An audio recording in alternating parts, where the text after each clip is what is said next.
Зээгэл подкастын маань ээлж дугаар эхлэхэд бэлэн боллоо. За энэ удаагийн дугаараараа бид нэр арай онцгой өнгө төрхтэйгээр хийх гэж байгаа. Юу вэ гэхээр миллениалын төлөөлөл жинзээ нарынхаа төлөөллийг авчирч агаад мөнгөний талаар юу гэж боддог вэ гэдэг сонирхолтой сэдвийг өрнүүлэх гэж байгаа. Тэгээд бас офсынхаа үзэсгэлэнтэй хоёр агентаа бас урьж оролцуулж байгаа. Түлийн баяртай байна. Бас урилгыг минь хүлээжсэн баярлалаа. За тэгээ манай хоёроос өөрсдөө гоё танилцуулъя те. За манай миллениалыг төлөөлж манай үзэсгэлэнт дүүс юм байна. Тий. Танилцуулаарай. За урьсанд баярлалаа. За анх удаа подкастт орох чинь. Миний хувьд бол Ермакс дороо жил хагас юмөр үтсэн байна. Сэлвэр цолтой, реалтер дүүсэн байна. За манаас баярлалаа. Урилга хүлээд явуулсанд баярлалаа. Амьдралын минь дурсамжийг нэгээр нэгсэн бас баярлалаа. Намайг Наслмаа гэдэг найзууд маань Насаа гэж дууддаг. Ермакс дороод агентаар ажиллаад 7 сар болж байна. 7 сар. За өөрсдөө танилцуулсан баярлалаа. За тэгээд бүгд шууд сэдв рүүгээ оръё тий. За өнөөдрийн сэдв бол мөнгөний талаарх одоо хоёр үеийн төлөөлөлт маань ямар байр суурьтай байдаг вэ гэдэг талаар ярилцж байгаа. За миний эхний асуулт болохоор мөнгө амьдралын хамгийн чухал зүйл мөн үү гэж аль альнаас асуумаар байна. Хинээс эхлэх нас хамгийн чухал зүйл үү? Хамгийн чухал зүйл мөн үү? Миний бодлоор бол мөнгө бол бас яг хамгийн чухал зүйл бол биш гэж хэл. Гэхдээ бидний одоо нөгөө хамгийн чухал хэрэгцээтэй байгаа зүйлүүдийг хамгаалж чадах уу гэдэг байгаа байхгүй юу? Гэр бүл, эрх чөлөө, цаг хугацаа, эрүүл мэнд. Яг тэр болгоныгоо бид нар хамгаалж чадчихэв үү гэдэг дээр хамгийн чухал зүйл мань яригдана гэж бодож байна. Тэгэхээр мөнгө өөрөө бол хамгийн чухал зүйл бол шууд дотор бол биш. Гэхдээ бид нар хамгийн чухал нөлөөлж байгаа хамгийн том юм байхгүй юу? Хамгийн том гэж хэлж байна тий. Том зүйлс мөн байна. Манай дэс. За миний хувьд бол мөнгө чухал уу гэж чухал. Хамгийн чухал зүйл үү гэвэл үгүй. Мөнгөөр бол гэр бүл амар амгалан байдлыг болдож авч чадахгүй. Тэгэхээр мөнгө бол зүгээр хүсэн амьдралаа хүрэх хэрэгсэл юм болов. Хэрэглээ гэж харж байна тийм. Энэ дээр бас яг миний үзэл одоо хөтлөгч миний бодол юу байдаг вэ гэхээр манай аав одоо миний мэдэх айгуу тийм ухаалаг хөрөнгө оруулагч хүн л тийм миний бодлоор тэгээд нөгөө яг багасаа л аавынхаа яг нөгөө амьдралын замлыг харж өссөн болохоор манай аав нэг хэлдэг үг байдیں۔ Мөнгө бол амьдралын хамгийн чухал зүйл бол биш. Гэхдээ тэр хамгийн чухал зүйлсээс шийдвэр гаргалтанд бол хамгийн өндөр нөлөө үзүүлдэг хэрэгсэл юм гэж бол ер нь бол аюу багаас маань их зааж сургаж ирсэн баг. Тэр утгаараа би бас өөрөө мөнгөнд аюу одоо дуртай юу гэвэл дуртай. Гэхдээ мөнгөний төлөө мэдээж ёс зүйн хэм хэмжээ, хуулийн хэм хэмжээг бол хязгаарч болно даа гişгүй. Гэхдээ мөнгө бол миний амьдралаас аюу үнцэнтэй зүйл байдаг юм бэ лээ. Яг тэрээс нөгөө би чинь нөгөө бизнес эрхлэгч 100 гаруй хүнийг бас удирдах авч явдаг. Энэ одоо миний мөнгөний талаарх шийдвэр гаргалтаас шалтгаалаад эдгээр хүмүүсийн бас ирээдүйн карьерийн өсөлт хөгжилттэй ингээд бас бизнесийн орилгын ингээд энэ үүсвэрүүд хамаарч идэг айгу чухал ийм нөлөөлөл айгу өндөртэй юм шийдвэр гаргалт гэдэг учраас мөнгөн дээр бол би бас айгу айравч хямгач мөнгийг хайрлаж дараагийн чухал зүйлсүүдэд хэрэгтэй мөнгийг одоо сан үүсгэж хадгалах зөв хөрөнгө оруулалт хийх гээл ер нь бол нэлээд тийм тал дээр л аюух анхаарал хандуулдаг юм билээ. Гэхдээ мэдээж бид гурлаа санал нийлж байгаа мөнгөөр бол бид нар хайрыг ч юм уу гэр бүлийг ч юм уу тий хүчээр аз жаргалыг бол худалдаж авч чадахгүй. Гэхдээ миний бодлоор би эрх чөлөөг худалдаж авч чадна гэж бодод байгаа. Эрх чөлөө аюул чухал. Эрх чөлөө гэдэг чинь юу юм бэ гэхээр тий дуртай зүйлээ хийх, дуртай зүйлдээ хөрөнгө оруулалт гаргах, мөнгө гаргах, зарцуулах тэгэл нэг шийдвэр гаргалтанд аюул тийм давуу байдлыг үүсгдэг ч юм уу тийм зүйлийг боддог. Надад үүсдэв шиг санагдаад байна. Тэгэхээр манай хувьд магадгүй мөнгөний талаар бас юм амьдралын философиэр яг ямархуу байр суурьтай бас байдаг вэ тий мөнгийг ер нь ингэж байлгая, ингэж хадгалъя, ингэж зарцуулъя гэдэг юм уу? Нөгөө бас үеийн би нөгөө онцлогийг хармаар байна. Сонирхолтой санагдчих. Түсээ гэсэн. За миний хувьд болохоор манай их чинь өвцөн баггүй манай ээж эндүү.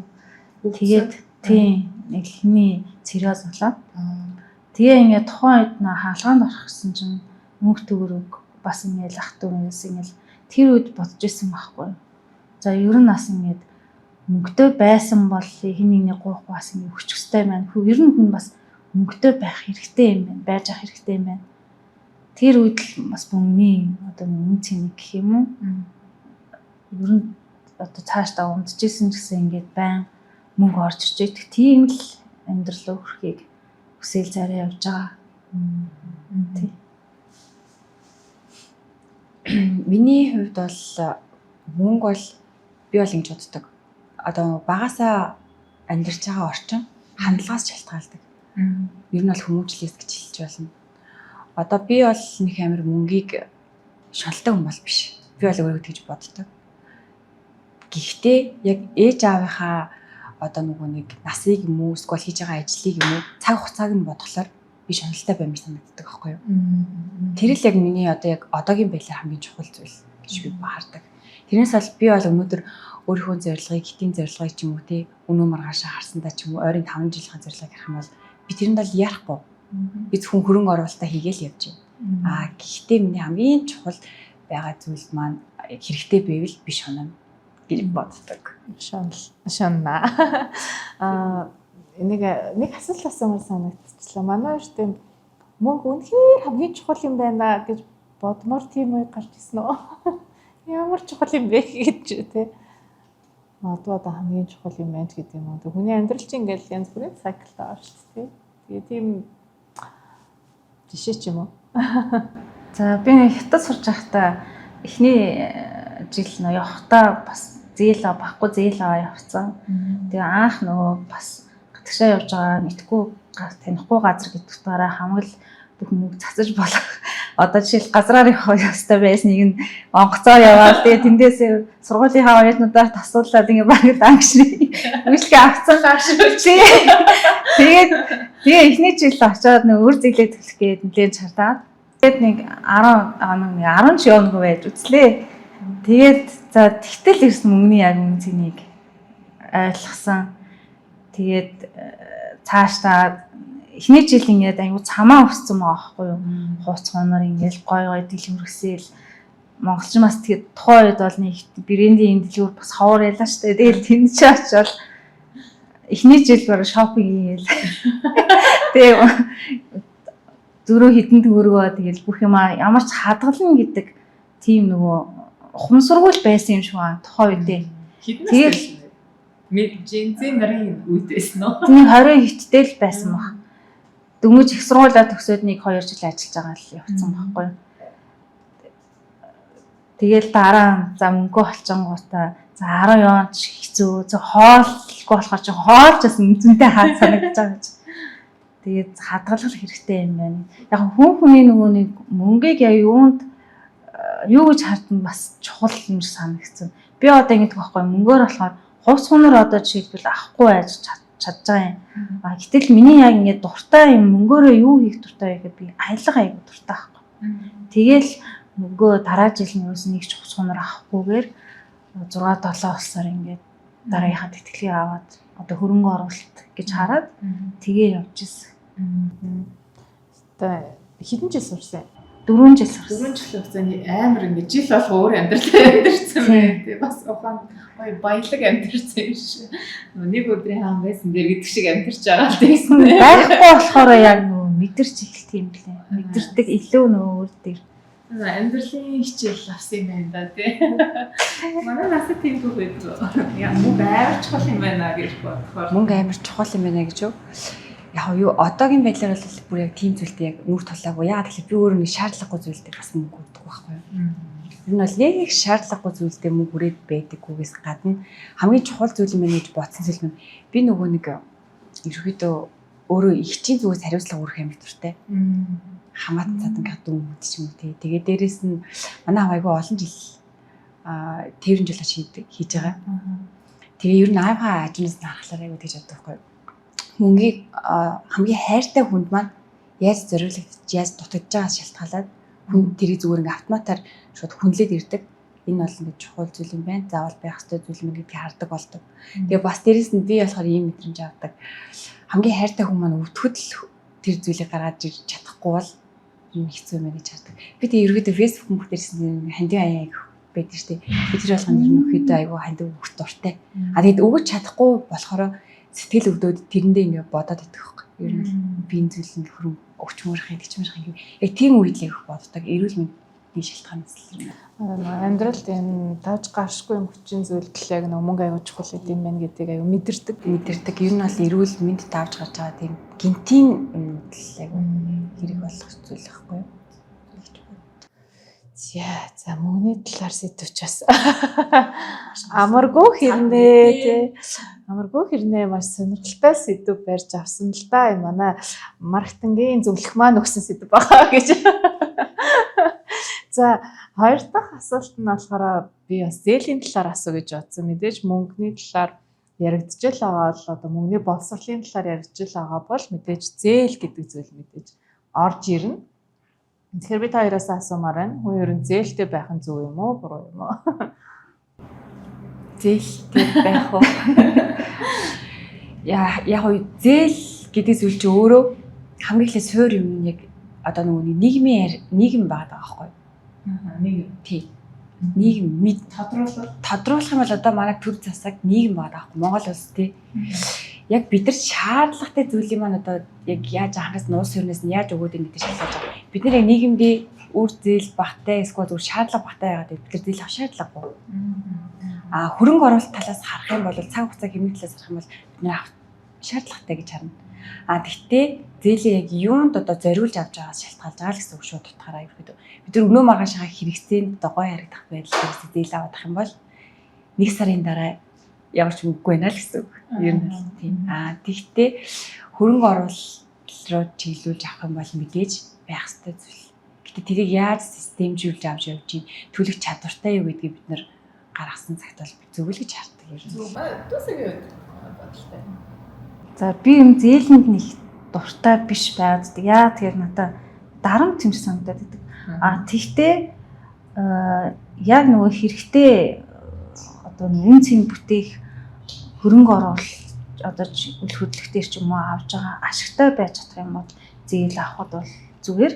Манай ихэнх агентууд ч гэсэн анхны хөрөнгө оруулалт нь ерөнхийдөө зээлээр үл хөдлөлтөй болж байгаа. Тэгэхээр яг зөв тооцоотой ашиг өгөх юм дээрээ зээл авах юм бол боломж гэж хардаг.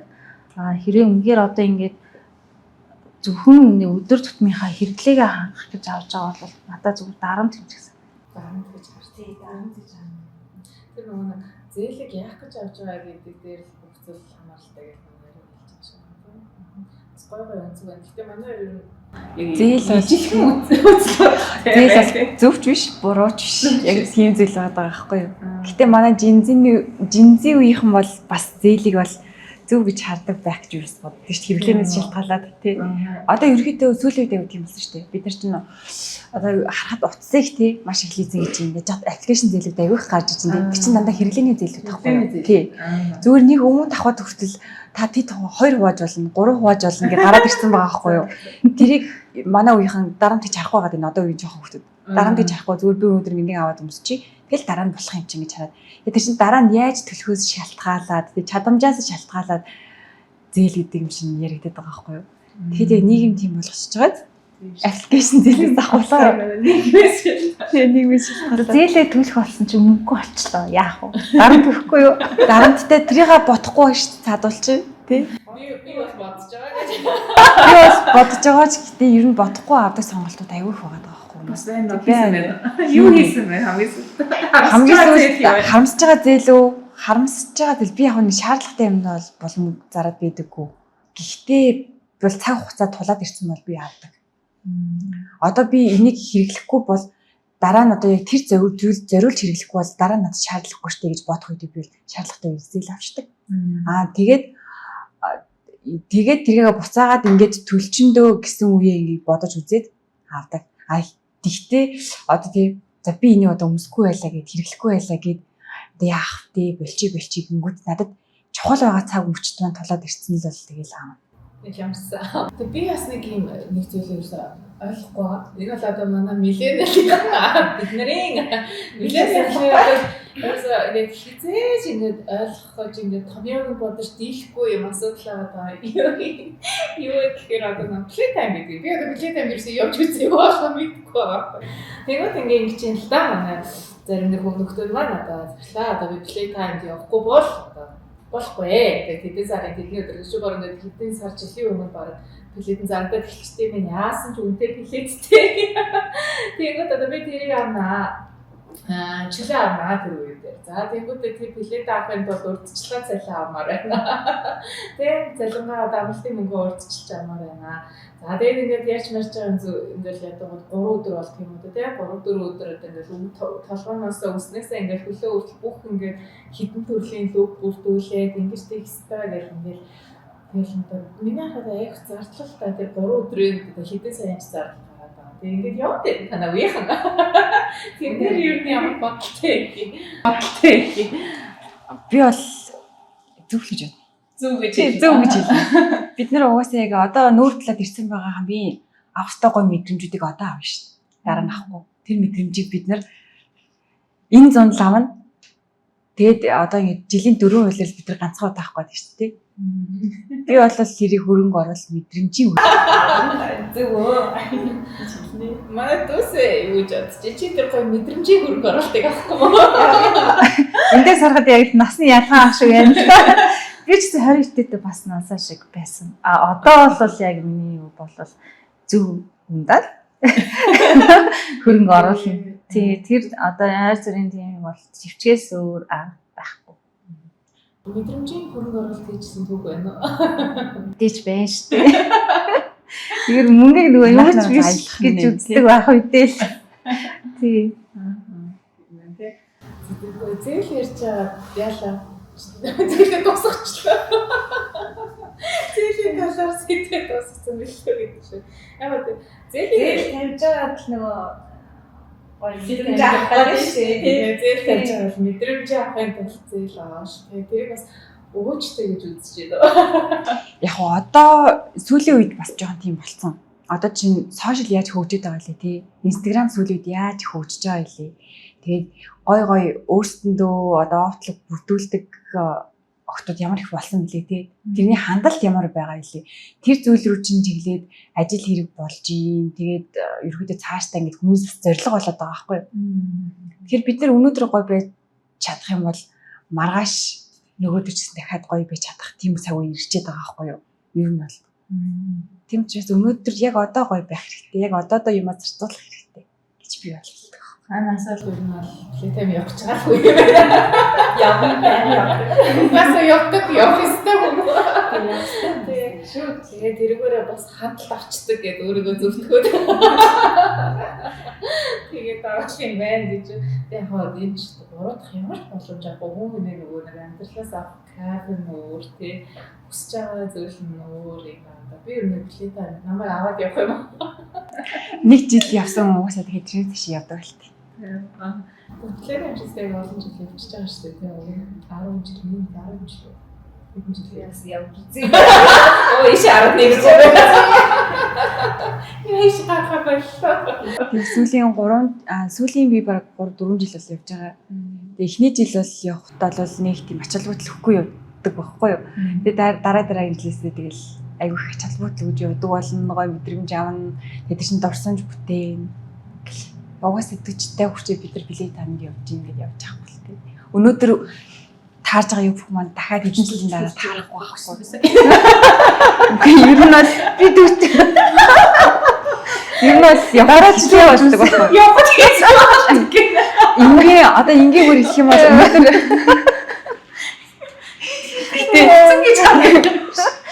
Гэтэ яг шолоохондаа гэхгүй. Энэ хэсгийг хаасч байгаа. Энэ хэсгийг хаасчраа. Айгуу гоё.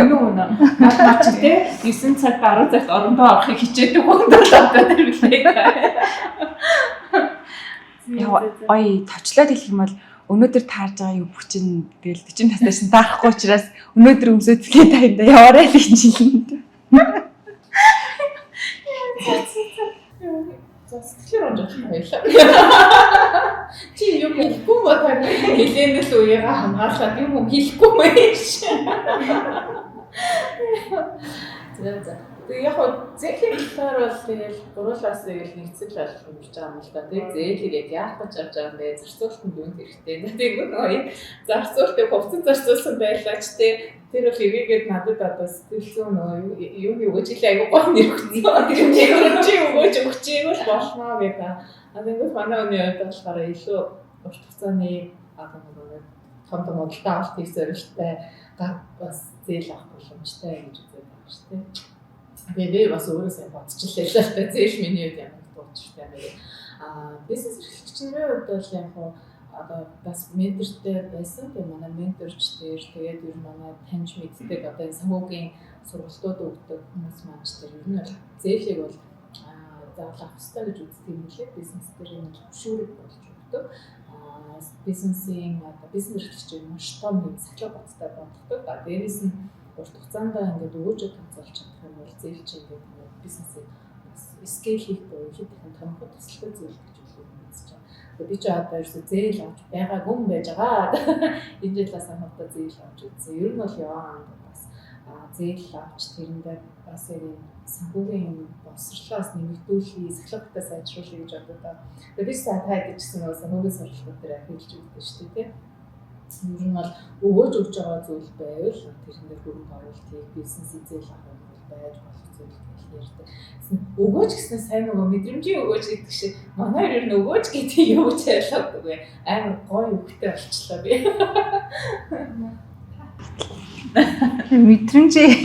Үгүй нөгөөж сонсохтой. Мэдрэмжийн өгөөж авч л байсан байх та. Яг нь тухайн хүний өгөөж гэж үзэж байгаа тухайн хүний зорилгоос л хамаарах баг. Миний хувьд болохоор одоо мэдрэмжээсээ би илүү урт хугацаанд нөгөө мөнгөтэй байх ч юм уу, тэр тал руугаа илүү аялах ч юм уу, тэр тал руугаа илүү нөгөө хүсэл сонирхолтой байгаа учраас тэндээсээ л өгөөж авч ил би өөрөө кайфтай байх байхгүй. Тийм. Түнш одоохондоо бол нэг шоу яваад ингээд мэдрэмж авахгүй л яг одоо бол би тэндээс мэдрэмж авч чадахгүй гэж өгөөж авахгүй тийм өгөөж авахгүй авч чадахгүй. Хоёулаа зэрэгцэн суучаад яг найлтуулаад байдаг шүү. Манай зөвхөн ямар төрлийн өгөөжүүд хүртэж яваа вэ? Одоо яллаа. Мэдрэмжийн өгөөжөөс гадна. Ер нь бол миний орлогын их өсөр 2-3 байхгүй юу? Энэ яг 3 дахь орлогын өсөр бол агент. Би нөгөө нэг мөнгөний өгөөжийг цаг хугацаагаар нэмэр хэмжиж үздэг байхгүй юу? Тэгтээ бас нөгөө нэг ерөөдөө их баланс хийхийн тулд бас хит холын зүйлийг бол тавьдгүй гэсэн үг ерөөдөө. Бүр одоо дүн чарид дээж 50 жилийн гагаа бодоод тоо гаргаад идэггүй гэсэн үг байхгүй юу? Тэгээд ойрын 5 юм уу 10 жилийн гагаа л мэдээж гаргасан байгаа. Тэгэд яг тийм зүйлтэй болвол тархиараа бодож байгаад өгөөж бодож гаргаж ирнэ. Мэдрэмжийн өгөөжийг бол би өнөө маргааш харж байгаад хөрөнгө оруулалт. Яг нэг тэгж хардаг. Ер нь бол хөрөнгө оруулалт бас хөрөнгө оруулалт өөрөө гоё сэдвэлтэй тий. Тэгэхээр манай хоёрын хувьд ер нь хөрөнгө оруулалтыг ер нь юу гэж ойлгох юм. Тэгээд хөрөнгө оруулалтыг юу хийж байгаа вэ одоо ер нь тий. Насаархоо. Түсээрхоо. Одоо болохоор би хөрөнгө оруулалтаа залуу байгаа дээрээ хэлээд тархилаагаа гэж боддог. Оюуны хөрөнгө оруулалт хийм гэж боддог. Яг тэгээ оюуны хөрөнгө оруулалтыг би зүгээр EQ талаас нь хардаг байхгүй юу? Мэдрэмж талаас нь хардаг. Скил талаас нь хардаг байхгүй юу? Бүх юмд жоохон дөртэй болчих юмсан тийм. Бүх юмыг оролдоод тэрийг зүгээр ингэж мэддэг байх юмсан гэж боддог. Одоо бол төлхөө жоохон хилийн тал дээр харж байгаа. Тийм хилийн тал дээр харж байгаа. Ер нь бол гаргацсан байгаа. Төлөвлөгөө гаргацсан байгаа. Суултаа. Ус тэр чинь билээ юм английн хөтөлбөр яваа. 2 удаа гадаад багштай. За манай дүүс. За миний болохоор одоо нас 3 жилийн өмнөөс нь хөрөнгө оруулалт хийгээ, үйл хөдлөлтөөр хөрөнгө оруулалт хийгээ явж байгаа. Цаашдаа илүү хөрөнгө оруулах шаардлагатай зүйл нь энэ жил болохоор яг эрүүл мэнд болон EQ сэтгэл хөдлөлөө удирдах чадах. Тэгээд эрүүл зөв хооллох, зөв дадал зуршилтай амьдрах. Тэр л амьдралын одоо суур гэж хараад байна. илүү гой тодруулаач надад бас аягүй гол сонирхолтой сэдв байна л да. Эрүүл мэндэд яаж хөрөнгө оруулалт хийж байна? Ялангуяа эко буюу сэтгэл хөдлөлийн ухаалаг байдалтай яаж хөрөнгө оруулалт хийж байна? Нийт мөнгө бидний сэдв чинь нөгөө анх мөнгө байсан шүү дээ. Тэгэхээр боддог байхгүй юу? Яг мөнгөө зөв зарцуулж сурах. Тэр нь одоо жишээлбэл эрүүл мэнд дээр яг энэ бүтээгдэхүүн маань надад яг ашигтай юу, үгүй юу? За ингээ хууц хунаар авсан ч гэсэн би яг одоо инхээр хүсэж байгаа юм гэдэг чинь жаахан тэр тал руугаа одоо явцсан бэлээ.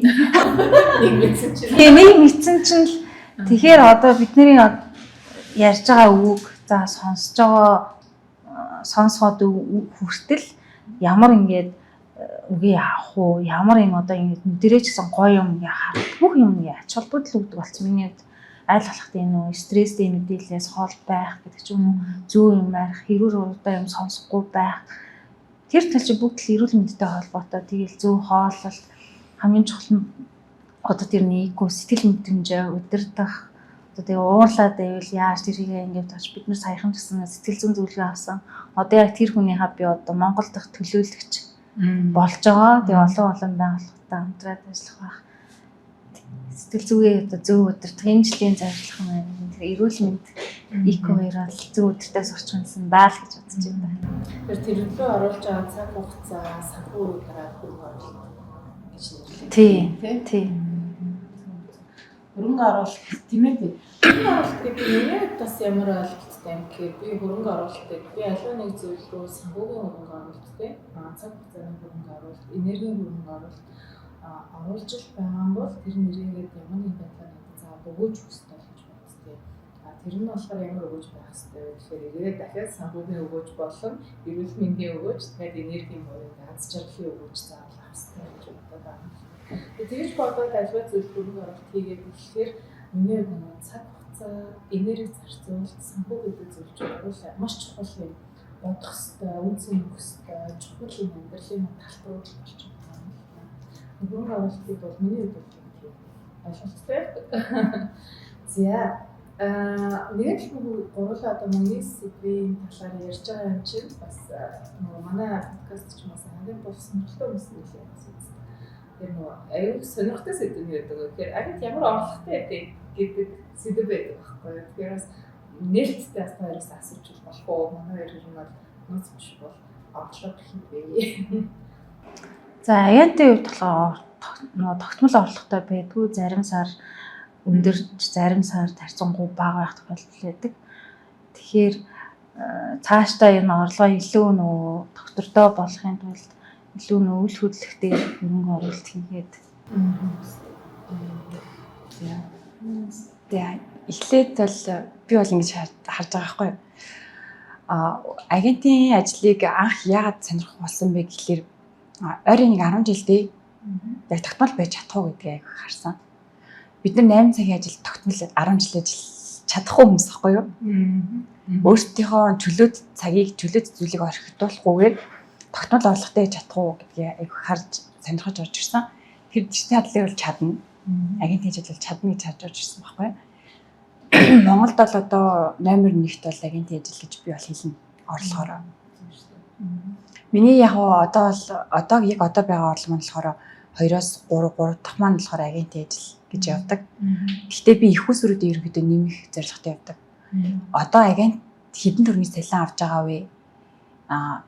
Ингээд баг амраад бэжиж байр дээр чадах уу гэж ярьж штэ. Миний хувьд бол их усрын чухал. Би тэгж хардаг. Тэгэхээр энэ дэс нэг гоё онцгой бас нэг аюул чухал сэдвүүд гэж орж ирж байгаа юм. Орлогын хэдэн их усртэй гэдэг сонирхолтой тийм. Тэгэхээр одоо ер нь Монголд бас орлогын нэг их усрээр амжих хэцүү юм байна гэх юм шүү дээ. Яг манай агентуудад бас урт хугацаанд ажилласан агентууд манай хувьд бол бас миний нүдээр шинэ агентууд байхгүй тийм. Урт хугацаанд ажиллаж байгаа агентуудын хувьд университет агентуудын хувьд мэдээж орлогын уср нь яг л эндээ 100% цагаа зарцуулдаг учраас тэндээс орлогоо бүрдүүлэх хэрэгтэй байна. Тэгээ би бас хоёроос асуумаар цаг зарцуулахын хувьд хоёр манаас хэрэг цагийг амин ажиллагаа зарцуулдаг вэ? Орлогын хэдэн их үүсвэртэй вэ? Тэр талаас ярилцсан хэрэгтэй байна шүү. Тэ. Агентийн ажил бол яг нөгөө цаг нар байхгүй л дээ. Бид нар заримдаа өглөө гэрээ контракт хийх тохиолдолж байдаг, шөнө орой байр үзүүлэх тохиолдолж байдаг. Тэгээ агентийн хийх хамгийн гоё зүйл нь болохоор яг чи хөдөлмөрч чадах юм бол үр шимээ тэр доор нь бүрддэг. Тэр нь тэгээ доор нь авдаг. Тэгээд бас бид нар чи нөгөө цагаа одоо өмнө нь яг анхандаа угаасаа хэцүү санагддаг агентийн ажил аргаа болохгүй байна. Магадгүй одоо нэг тогтмол би чинь өмнө дандаа нөгөө юм тогтмол ажилтаа цалингаас цалингийн орон амьдардаг хүн байсан байхгүй юу? Тэгээд агентийн ажлын харж байгаа болохоор чи одоо яг хичнээн хөдөлмөрлөн одоо тогтмол цалингаас өссөн хэмжээндээ чи тэр орлогоо олох боломжтой гэж харж байгаа. Эхлээд мэдээж эхний жил жаахан одоо энэ арга барилаа болоход хэцүү байна. Тэгээд тэрнээс цаашаа магадгүй чи сарын 100 хүртэл сая орлогч боломж байгаа шүү дээ. Одоо хүртэл 100 сая орлоготой агентууд зөндөө аваад явж байгаа. Тэгэхээр давуу тал нь одоо тогтмол ажил байгаад байх юм бол хүн чинь нэг тогтмол цалингаа л аваа юм шүү дээ. Хин ажил чадчихын тэр дээр илүү үр хаана. Тий. Бизнес бошуу. Чимээ хэдэн цаг зарцуулж байна уу бошуу ажилладаг? За нэг 8-аас 10 цаг. 8-аас 10 цаг болдог шүү дээ. Манай нас Цаг зарцуул дээр бол бага. Би гол нь цаг зарцуул гэж боддог. Үр бүтээмж гэж хардаг байхгүй юу? Дуртай юм бас тиймэр байна. Гэхдээ хамгийн гол нь 4 цаг зарцуулж явах тэрийг аюугаа үр бүтээлтэй л ашиглах хэрэгтэй. 4 цаг ажилладаг юм байна. Үгүй одоогийн байдлаар бол ер нь бол тогтмол бол бас биш байхгүй юу?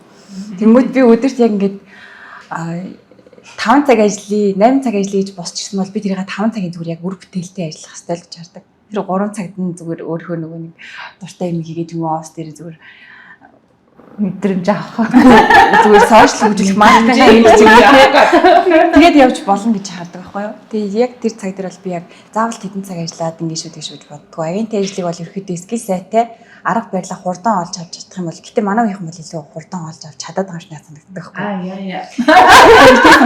Ингэдэг заяа. Одоо ингээ байр нэр үзүүлээд зүгээр хүн санал болгоо явж байгаа дандаа үнийн хэлчихдэг байхгүй тийм. Наа чи муухай энэ чи тийм ээ GB гэд тэр амар шулуухан. Тэгээ тэр надад амар тийм үү? Амар цаг хэмнэж байгаа юм шиг надад амар санагддаг. Тэгээд би анх бол нэлээд гэж болохгүй талаас нь хардаг байсан байхгүй юу? Болохгүй. За одоо энэ чинь хийж ярина шүү дээ. Ингэж ярина шүү дээ. Болохгүй. Үгүй зүгээр гэж явах ярьдаг байсан байхгүй юу? Тэр аюу цаг алддаг юм билээ ер нь бол. Тэгээ анханаас нь л зүгээр болохгүй энэ үнэн бол миний худлаагийн хэлий явуул аюу их цаг юмдаг. Тэнгүүд хүн арга барилаа амар хурдан болоод аваад идэг. Би бол хийж байгаа. Яг бид нэрээ болохоор би бол харилцагчаа амар сайн сонсдог байхгүй юу? Яг юу гэсэн юм. Жинжинэр болохоор шулуухан л явчт юм байна. Тэгээ хэлээд манай ээд өдөр тийм маш над ч амар онцгүй штий. Ер нь тийм шүү гэдэг тэр талаас нь хэлээд явах хүмүүс. Өө тийм үү гэсэн юмсаа авсан хүмүүсээ өгөх гэдэг байхгүй юу?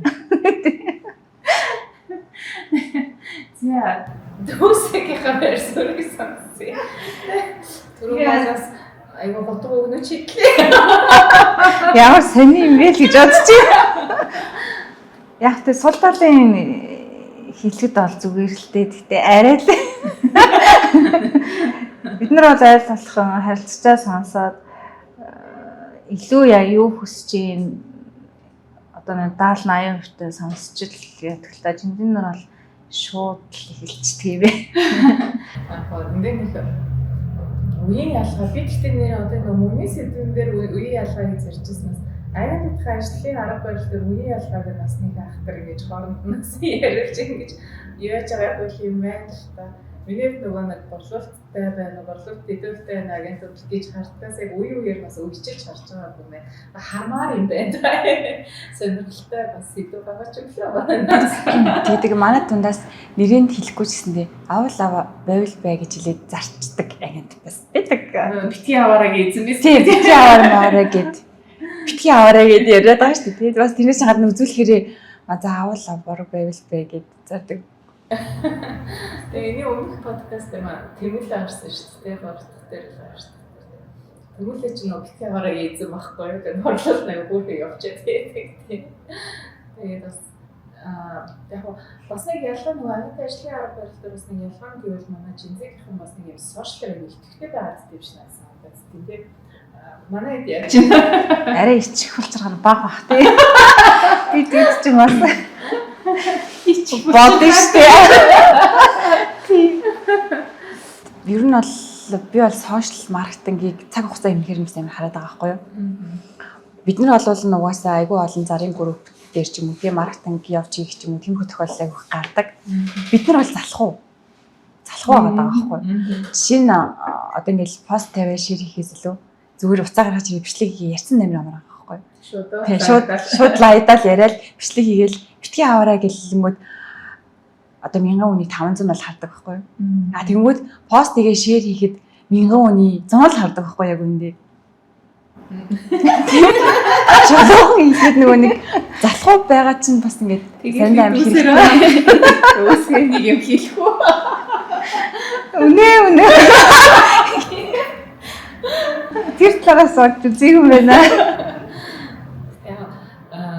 Ялцч бас нөгөө нэг юм байлаа нөгөө сошиалэр ажиллана гэдэг чинь яг креативити буюу бүтээл байдал аюул шаарддаг. Манай инженер чинь картон гэдэг юм байлээ шүү дээ. Тэр сошиал орчинд ажиллаа. Компьютер дээр нэг 30-ны үгээр компьютер дээр ажиллах гэдэг шүү дээ. Тийм юм дээр бас аюул сайн байгаа гэдэг. Надад л хэцүү байдээ. Би ч одоо ямар сайн даа л өөрөө юмаа илүүрч чадахгүй хүмүүсээ сууж байгаа гэдэг шиг тийм. Маа гэхдээ бас манай миллениалууд одоо даваад бол байгаа шүү дээ. Нэг юм хийлээч гэдэг шиг. Яг бид нар ч нөгөө нэг арай илүү нөгөө олон цаг сууж үргэлжлэлтэй байхын тулд илүү хичээдэг гэх юм уу? Залхуурлаасаа илүү. Тогтмол одоо яг ажлын цагтаа ингээ ажиллаа хийгээл явчлаадаг тууштай. Тийм. Манай инженер чинь бас нэг сэтгэл санаа байвал 7 хоног алга болохоос байдаг шүү дээ. Тийм хаяа би ч алга болсон. Бид хоорондоо бас амар гэж яддаг шүү дээ. 7 хоногт 2-3 тогтмол үйлдэл гаргадаг манай агент. Өглөөний 8 цагт өдрийн хоолны цагаар орой ч гэсэн сууж лээдэг. Бид эдгээр сард нэг гүйлгээ гарч дэлгүүр дотор гүг явж байгаа. Тийм. Нэг гүйлгээ гарангууд эдгээр чи практикаараа хоолны газар сууна. Тэгэнгүүт нөгөө нэг тогтмол үйлдэл гаргадаг их чинийг харахаар өглөөр сууж ийн, орой сууж ийн, хоолны цагаар сууж лээдэг байхгүй юу? Нөгөө мэдрэмжийн өгөөж болсон гэдэг тийм. Би тийм бичлэг юм гэж бодож байгаа байхгүй. Тэр талаар за одоо дүүсээ нэг хариу бариул байхгүй болохгүй нэ. Тэгээд манай ихтэй яна одоо нөгөө остой нөгөө нэг чиглэлээ нэг нэлээдээ ингээл ингэ яагаад хоорондоо өрсөлдөд эхэлчихвээ. За ингээд ямарсан өнөөдрийн подкаст маань бол бас бидний хугацаа болсон байна. Маш гоё сэдвээр ярилцлаа. Хоёр үеийн төлөвлөлт авчирч аваад мөнгөний талаар ойлголт ямар байдаг вэ гэдэг талаар ярилцлаа. Бас үйлчлүүлээд бас агент ажлын арга барилын талаар хүртэл ярилцлаа. Тэр юм бас яг ингээд ялгаа, давуу болон сул талуудын зэнцэд аягаа хавтлаа. Надад бол маш гоё санагдлаа. Манай ч бас ямар санагдав. Урт хугацаанд зорилго гаргахад ухаалаг үгсээ их сонслоо. Ер нь бол бүх зүйл давуу болон сул талтай байдгийн ялгаа юм аахгүй юу? Ер нь бол бүх зүйлийг зөвтгөж болохгүй, бас бүх зүйлийг буруутгаж болохгүй. Тийм их маневр хийх хэрэгтэй гэдэг яг зөв санагдлаа да. За анх удаа Жинзитэйгээ халуун яриа үнэллээ. Хоёр өөр ертөнцийн хүн аваад ирсэн юм шиг лээ да. Сурах зүйл маш их байлаа. Бас өөр өнцгөөс олон зүйлээс яг одоо өөрийнхөө бодсон юм зүг гээд бас яваад исэн юм байна. Бас суралцах зүйл маш их байлаа. Тэгээд хийсэн бол уучлаарай. Зүгээр бид нар тийм тоодгүй. Ясэг бодлоо. Би ч бас нэг миллениал болчих. Би бол нутуудыг баримтлаач гэхдээ миллениал болчихсон бол ингээд жоох ингэчгээд байгаа шүү дээ. Ингээд яг бас бодмоор юм уу? Яг мэдрэмжтэй бас бид нэг ахт юу болцсон юм болов уу? Акцент өгдөггүй болцсон юм байна. Тийм байна. Амтгээ мэдрэхийн тул мэдрэмжтэй анхаарыг хоёулаа гэдэг. Тэгээд бас за өөртөө маш гоё өнцгөөтэй хаалцсан байгаад хоёр үзэлтэнд аягаас маш их баярлалаа. Хоёртаа амжилт бүтээлийн дээдийг хүсье. Тэгээд манай хоёрын бас анхны подкаст гэдгээр бас энэ бид гурав маш гоё нандинч байлаа. Тэгээд сайхан цагийг хамтдаа өнгөрүүлсэн Баярлалаа. Октодоо. Баярлалаа.